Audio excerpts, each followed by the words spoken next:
Hello, Frank Schaefer III here to answer your real estate questions. Today's question is from Don in Towson, and here it is. I'm considering purchasing a home, and I'm wondering if I can do it on my own or if I should hire a buyer's agent. I think that once I find a home I like, the home seller's agent can probably handle the details for me. Can you tell me the pros and cons of hiring a buyer's agent, and how much is the fee they will usually charge? Okay, great question.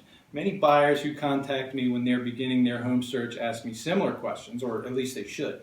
First, let's talk about the fee or commission, and then we'll maybe look at some pros and cons. A buyer's agent's fee is specified in the written agreement between the buyer and the agent.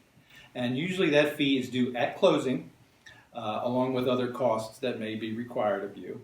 And here's the good news. Oftentimes, the amount of that fee is offset by an amount that's offered by the seller's agent, also referred to as the listing agent.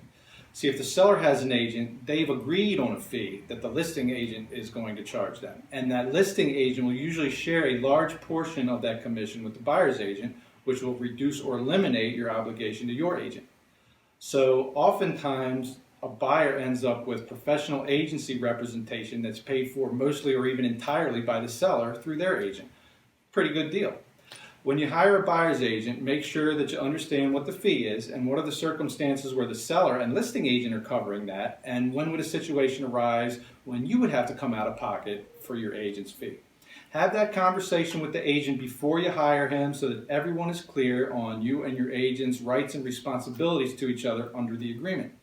And once that part's out of the way, then your buyer's agent can get to work looking out for your best interests in purchasing a parcel of real property with a lovely house on it.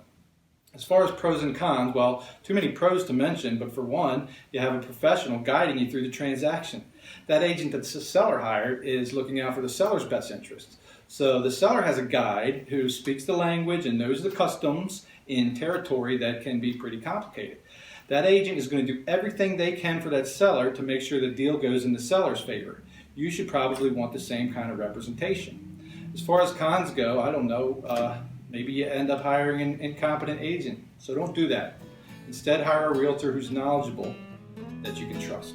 And if that would be me, I would consider it an honor and a privilege. Hey, we're just scratching the surface here. There is a lot to this stuff. If you'd like to talk more about it, please get in touch with me.